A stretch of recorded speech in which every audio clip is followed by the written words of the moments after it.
Hello everyone. Today we are going to start the second chapter of the geography.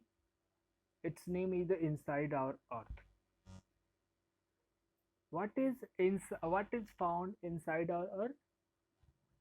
Inside our Earth, basically our Earth have the three layers. First is known as the crust, then mantle, then core.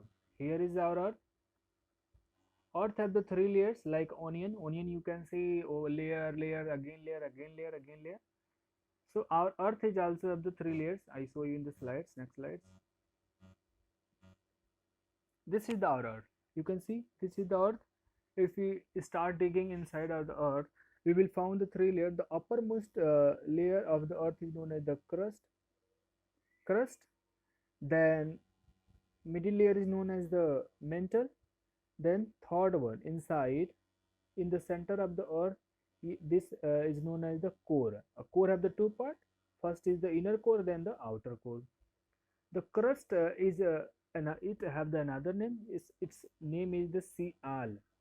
What we call it? Sial means in the crust there are the two types of mineral found. First in the silica. Silica means of course balu, and Al means aluminium.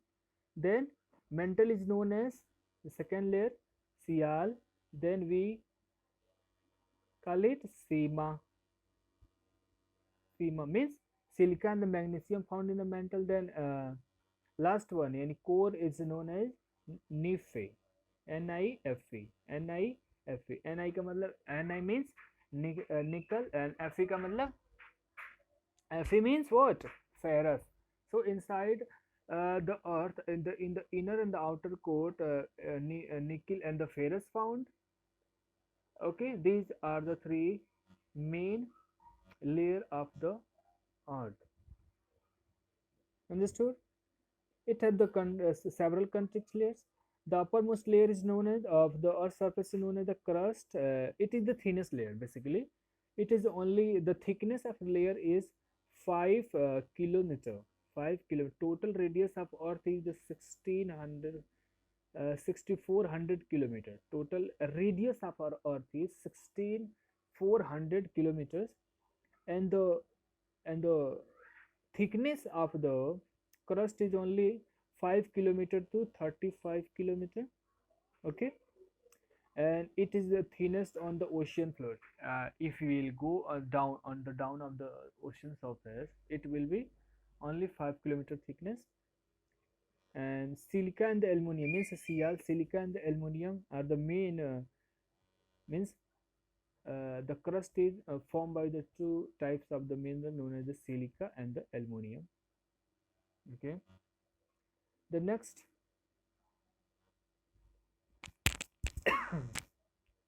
the next uh, the next layer is known as means the ocean crust. If we say it is made by the silica and the magnesium known as the sema.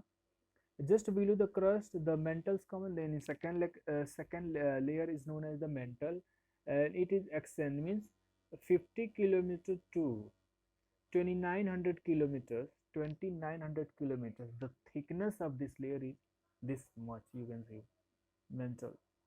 And the last one is known as means 3500 kilometer to 1600 kilometers, the thickness of layer the thickness of the core layer is. Okay, and two minerals found here, nickel and the ferrous, both are found here under the very high temperature and the pressure. Do you know this core, basically this core where the nickel and the ferrous both are found in the molten state. Due to the presence of the ferrous, earth our earth behave like a magnet. Our earth behaves like a magnet, and it's originate the magnetic field on the north pole and the south pole. Due to this reason, whenever we use a compass, the needle of the compass always tend toward the north, to the north direction. That's why, because the earth have the molten ferrous and the nickel inside its core. Understood? And this is the main reason for magnetic behavior of our earth. Okay. Now the next point is what are the rocks in the mineral type of the rocks in the mineral we will see here. Rocks means any stone you are saying here. So basically rocks also have the three types of the divisions. Okay. As we know, our crust is made of the various type of rocks. Various types of rock it is made of. First one is known as it is made of the rocks. There are the three types of rocks. First one is the igneous rocks, means the rocks which is made by the volcanic process known as the igneous rocks. What's happened? Inside our earth, there are so many rocks. When rocks melt due to the high pressure and the temperature, it is known as magma. What is the name of the molten rocks are known as the magma. And when magma comes upon the surface of earth, it is known as lava. It is known as lava. Understood? And when lava comes over the surface, due to the weather condition, due to the raining, due to the decrease in the temperature and the pressure, it's dry up, dry up, dry up, and it's become hard. And that's why, and then igneous rocks forms. Understood? Second one is the sedimentary. What are the sedimentary rocks? See, over the earth surface there is the igneous rock, and for example, by due to the some reason like sun rays, water, and etc. etc. It's due to the pressure, the change in the pressure and temperature. It's something erodes or the crackdowns. Then the newly formed rocks is known as the sedimentary rock. Means igneous rocks broken into different parts, different parts known as the sedimentary rocks. And again, when the sedimentary rocks broken down due to the changes in the pressure and temperature, then the metamorphic rocks form. Understood? I have discussed this. When the melted magma becomes the solid, this is the igneous. I have discussed all this. Okay. One thing more. When the molten magma, suppose here is the magma trying to come upon the upper surface, but due to the some reason it is stuck sucked inside the earth surface only. Then when the rocks it will fall, it is called intrusive igneous rocks. Intrusive.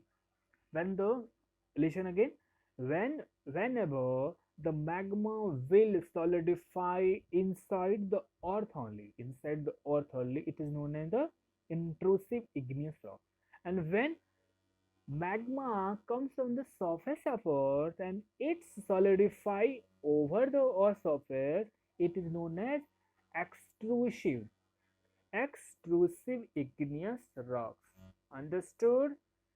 Here are the few pictures. You can see how the igneous rocks looks like. They are the oldest types of the rocks. By the igneous rocks, all kind of other two rocks found. And one thing more. In the igneous rocks, there is no such layers. We can't see any type of the layers, any kind of the fossils we can't found. So basically, it is the pure, and the particle size is just so much precise and they small. They are called also primary rocks. You can see some pictures of the igneous rocks.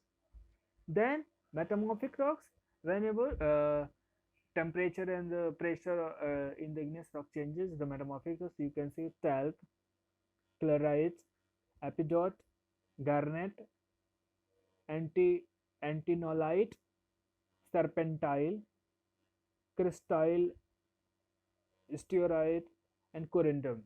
These are the examples of the metamorphic rocks. And here are the sedimentary rocks example like schist, conglomerate, limestone, sandstone. Do you know the sandstone? This stone was used to make the Red Fort of the Delhi. Have you remember this? This type of rocks have been used to make the Red Fort of the Delhi, Red Fort of the Agra, and some other structures have been made by the sandstones. This is the shell, and here is the rock salt. These are the types of the sedimentary rocks. What are the characteristics of the sedimentary rocks? In the sedimentary rocks, we can found the layers.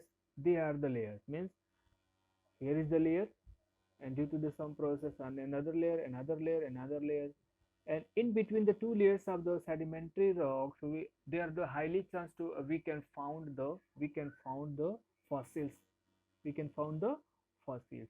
And for your kind information, I will tell all kind of the petroleum products like kerosene, petrol, diesel, paint, etc., etc. These all are found in the sedimentary rocks and which extracted from the earth by the mining process. Understood? I have discussed this slide already. So thank you.